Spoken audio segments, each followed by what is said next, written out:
Right, start again. So we're hoping to do 4, I think, maybe 5, I'm not sure.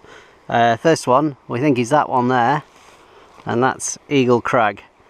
Behind that we go on to Sergeant's Crag before we come round the end of the valley and head over to Ullscarf, over to, how many is that? 1, 2, 3, and then we come down,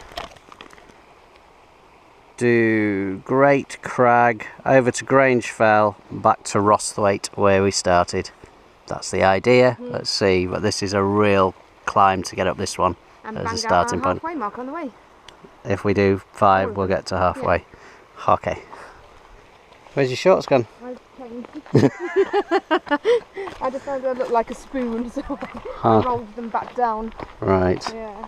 So, contrary to what I was just saying, that's not Eagle Crag there. Eagle Crag is this one directly in front of us here. We couldn't see it when we were just round the corner before, so I assume that must be it, but now we've got here, that's definitely it in front of us there, and that's the ridge we'll go around on the way back. So we're just skirting around the bottom of Eagle Crag, but as you can see it's all just thick, tall bracken for starters, for quite a way up to be fair. So a bit of a scramble through the bushes. So this is the ascent up Eagle Crag along the side of the sort of damaged stone wall, but already views are starting to open up.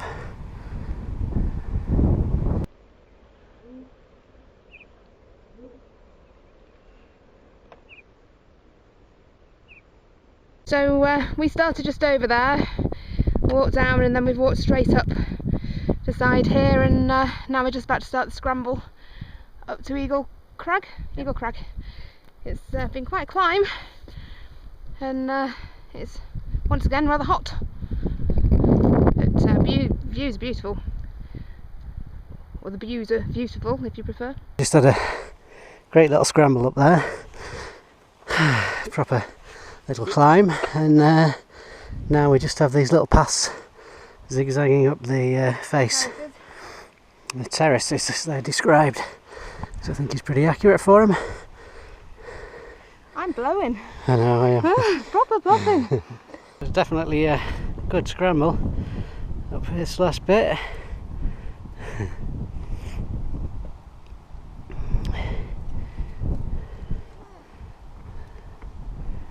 Oh. Get out of the way. Somewhere up there. There's Eagle Crag. He's a little wee fella. I'm just in a big scramble up to him. And this is our 103rd Wainwright, in case you didn't realise it was a Wainwright.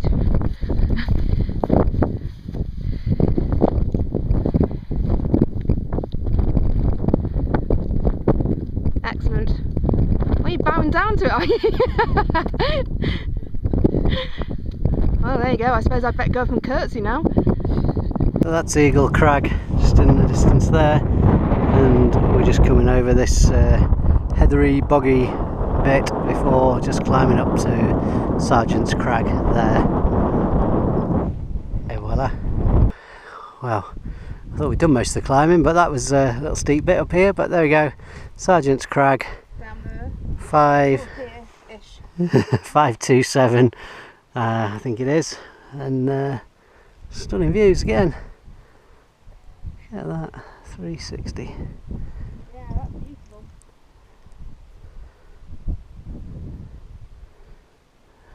So that's Sergeant's Crag. We walked down the valley, and then rather than walking up over the top, which was a crag face, we circumnavigated it round, but just realised there is a lovely path if we'd have stayed up.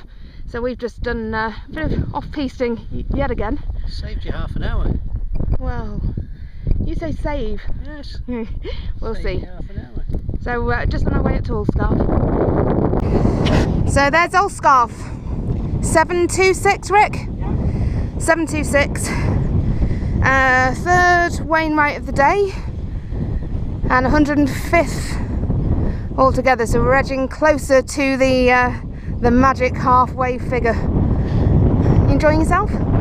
Yes. Got wet feet. I wouldn't want to do this in winter. No, I wouldn't actually. Boggy one in summer on a nice summer's day, so in winter you need better boots than me. Eagle Crag was good fun though. I think that's probably one of my favourite little ascents for a while. It was good scramble. Anyway, we're off now over that way towards Great Fell, I think, and another one. Hopefully we're going to get halfway by the end of today. So we're just making our way up to Ullscarf, but cracking view, Great Gable in the distance. And something's just happened to me. It doesn't normally happen on walks, but I've got Tony Tiger in my belly. I'm a little bit peckish. Despite stopping for one of Booth's finest bacon and eggs this morning, and that's just not cut mustard. So we're stopping at the top of here and grab some lunch and take a little bit of a break. But a good walk so far. Lunch with a view.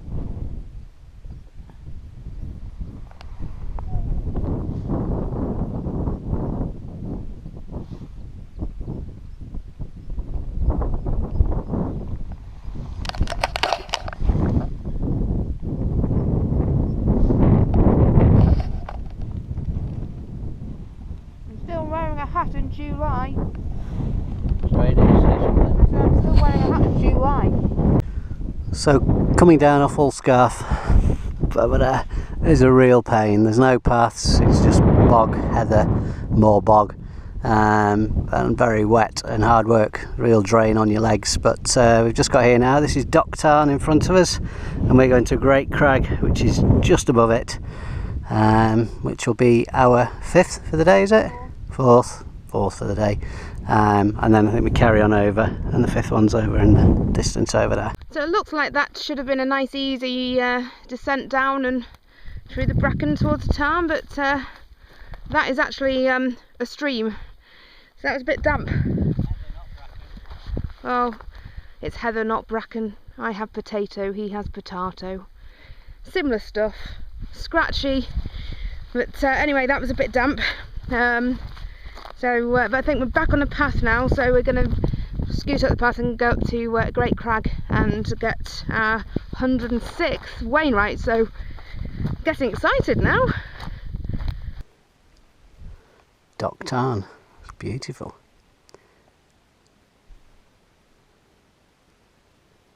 It is beautiful. Walked up from the tarn, up the path and then up through the crags to get Great Crag, 106. I think we've been out for about 7 hours already. We've got one more to get yet, so we're going to crack on. Weather's beautiful now though, and we've not seen anybody for hours. So, you alright, dude? Yeah. Good. Shattered. Already? Oh, and I've still got, we've got to go now. Well, let's crack on then. So we've done 4 now. Our 5th one is at the top of that wall. So I think we're still, it's gone 5, must be 20 past 5, and I think we're still a good 2 hours away from getting back to the car. Half an hour on from when we were last at this summit, we set off that way, just to head down to get over onto the other side. And it's just a navigational nightmare up here. There's no paths. Looks like there's loads over there, doesn't it? But they're all just streams, and all about 6 inches deep. So we headed down through the heather as best we could. Just come to sheer drops. There's absolutely no detail on the OS maps for us to refer to give us a clue about any of that. So we've had to come back up, and the only safe way down we know from here is to go back the way we came up, which was hard enough to find anyway, but we'll have to detour back. So we've lost about 40 minutes, which now probably means that we're going to have a serious thought about whether we're going to get the 107th in today over there, because that could be another hour easily, 2 hour journey from when we get to the bottom of it. We've still got to get down to Rosswaite from there, so we could be getting really late, which, bear in mind, we're still going to drive home to Manchester. Might be too much for today, so we'll get over there to the bottom of the path and see how we feel. It's our 107th. Yeah, I know, we'd love to do it. I know, let's see how we feel though.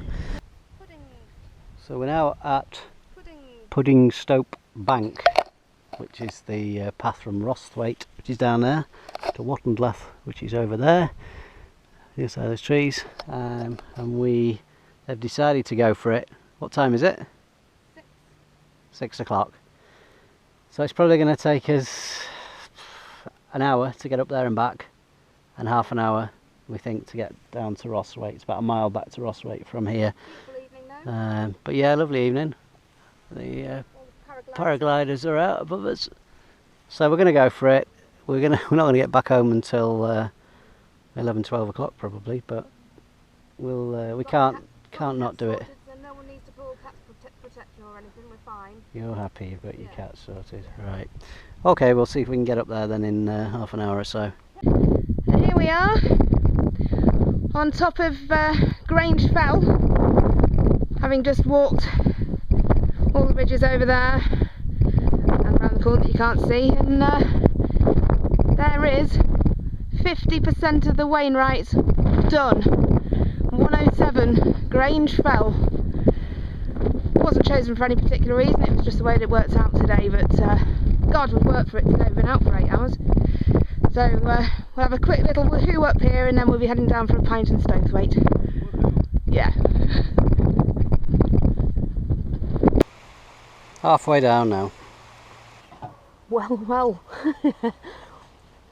That's it. 107 Wainwrights in the bag. Done. Halfway. So dead chuffed. We're just at the Scarfell Hotel, or the Riverside Bar, a walker's bar for walkers that doesn't have Wi-Fi or a payphone that works in a place that has no signal for anything, to let people know that you're down all right and everything's okay. So bonkers place. We've been before actually, and every time I think we say something doesn't work, but food looked fantastic. Not that I'm hungry. I don't know about you, Rick. I've not got any. No, can't eat anything. Shattered. 12 miles we did, just short of 12 miles. And we're out walking for about 9 hours. Slightly longer than we thought. We were out for 10 hours. You know, but some of that was eating stops. biscuits and lunch. You were still out for 10 hours? We were out for 10 hours. And I think a lot of that was trying to work out where to go, because that was so boggy. Considering it's July, I sat there and had my lunch in my hat, had to put sun cream on at the end, and I was digging myself out of bog pitches virtually every step. It's not a good walk. Wouldn't recommend anybody do this walk unless you have to. It is one you cobbled together though, isn't it, to be fair? So yeah, it had to be done. It was the only way we could do it, but no, I wouldn't recommend anybody follows us on this one. I think we were only so because I'm a bit gutted, because I thought we were getting fitter, but I think we were just so slow because every step we were sticking the poles in first, see how far the bog went down. So because there were some really big puddles, weren't there? So that just made it tough. But I felt quite good now I've done it. 107 done. I might feel good in a week when I've got over it. For now I just feel knackered. Oh, bless you. Right, well, we'll see you on the next 107, lucky people. Bye.